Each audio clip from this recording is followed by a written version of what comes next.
Hola a todos, ¿cómo están? ¿Cómo les ha ido? Espero que hayan tenido una excelente semana, que esos proyectos vayan avanzando y que con los equipos de trabajo vayamos entendiendo cuál es la ruta y cuál es el camino. El día de hoy y para esta semana vamos a desarrollar un análisis de contexto. Para ese análisis de contexto tenemos que entender algunos términos y algunos conceptos que se manejan desde el mercadeo. Entonces, mi nombre es Jean René Riveros y vamos adelante con esta actividad muy interesante. Lo primero es entender el proceso push-pull, que realmente nos lleva a explicar desde una perspectiva totalmente distinta las diferentes visiones del mercadeo. Cuando hablamos del proceso push, pues es un proceso de empujar. Y cuando hablamos del proceso pull, es un proceso de atraer. Para entender estos términos desde una perspectiva de mercadeo, es saber que el mercadeo tiene unas facultades muy particulares y una forma de representarse desde las visiones de la publicidad. Y vamos a ver un video que nos va a ayudar a entender este modelo.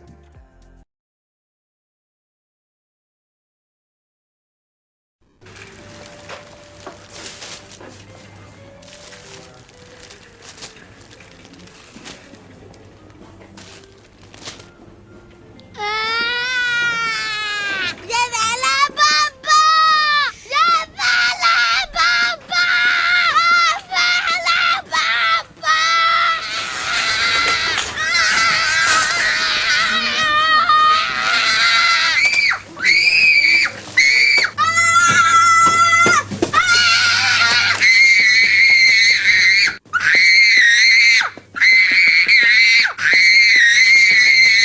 Zazu condoms. Fun, sexy, safe. Entonces miren lo interesante de, digamos que este anuncio publicitario, y es poder llegar a entender realmente qué es lo que hay en la mente de los consumidores, de los usuarios del mercado.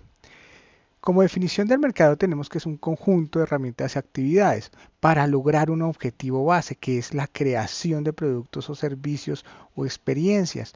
No desde el punto de vista de producción o creación del elemento tangible, sino esos conceptos bases que nos va a ayudar muchísimo a, pues, a las otras disciplinas a poder establecer cómo debería ser el producto. Pero ¿qué es lo más interesante y lo más importante? Determinando quién lo está adquiriendo, quién lo va a comprar. Entonces, basados en esta definición de mercadeo, nos vamos a guiar en esta ruta del proceso push y pull.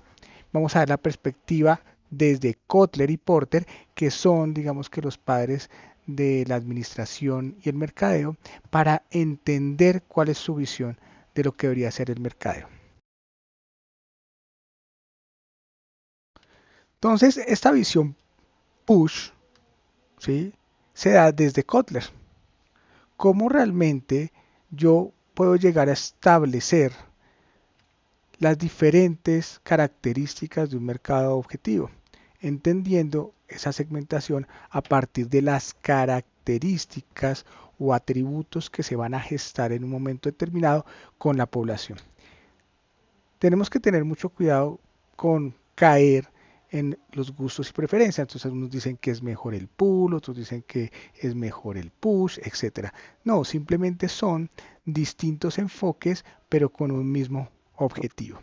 La segmentación de atributos, Kotler la establece desde aspectos o características que yo puedo llegar a medir, como por ejemplo la ubicación geográfica, la edad, el sexo, la renta doméstica, aspectos de estilos de vida.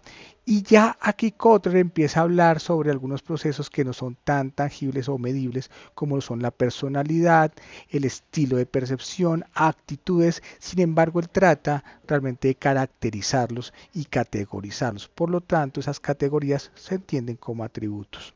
Usos del producto, beneficios del producto, y para entender esta dinámica tenemos que ir a revisar cómo Kotler puede o genera, digamos que diferentes categorías dentro de ese estudio del mercado para entender a esto, al comprador. ¿Quién es esa persona que va a adquirir mi producto?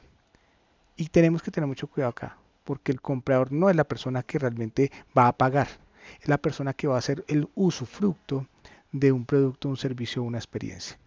Y pues las categoriza. Tenemos acá unos ingresos, la ocupación, la educación y la riqueza para determinar las clases sociales.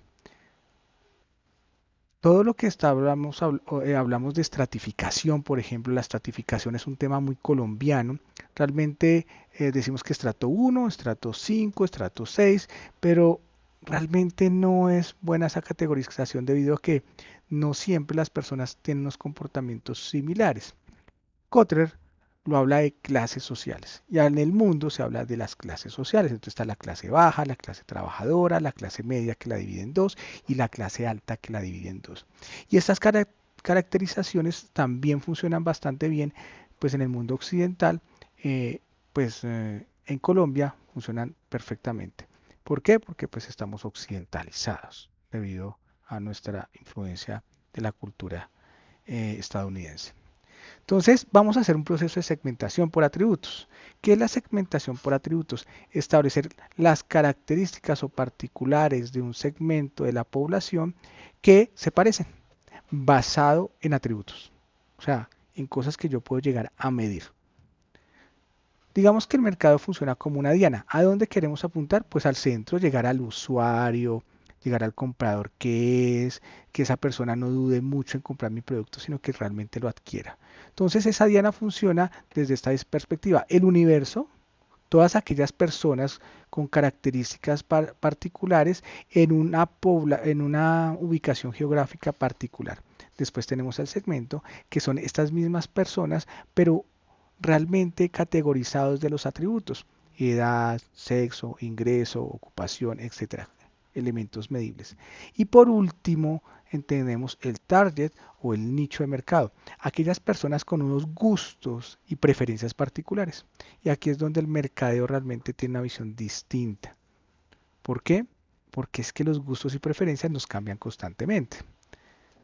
Entonces vamos aquí a entender cómo realmente llegar a ese mercado objetivo desde los atributos, desde la caracterización, y vamos a entenderlo desde esa dinámica. El universo, pues no sé si se acuerdan o los que han visto lo que les gusta Game of Thrones, el universo es ese mundo que tenemos con unas particularidades, con unas características que podemos llegar a medir desde el punto de vista geográfico, pero nos damos cuenta que hay muchas personas que tienen grandes diferencias, diferentes gustos, diferentes preferencias, pero tenemos que ubicarlos en una zona. Por ejemplo, América. Pero tenemos Norteamérica, Centroamérica y Suramérica. De hecho, tenemos a América del Sur o Latinoamérica, también podría decir desde México hasta Argentina, que tiene unas particularidades. Nos diferenciamos por nuestra cultura y nuestra sociedad con, digamos que Norteamérica, hablando de Estados Unidos y Canadá. Hay una gran diferencia. Pero queremos nosotros ir a ese público objetivo. Entonces lo que hacemos es segmentar. Entonces, volvemos al ejemplo de Game of Thrones, donde tenemos diferentes casas, donde contienen diferentes características y nosotros podemos realmente medir esas características para establecer o entender quiénes son. Y nuestro nicho son aquellas personas con gustos y preferencias particulares. Y por los que vieron la serie, pues aquí nos damos cuenta que el gusto y la preferencia es muy particular. Entonces, a esas personas queremos llegar. ¿Qué es lo que quiere? ¿Qué es lo que le gusta? ¿Qué es lo que desea?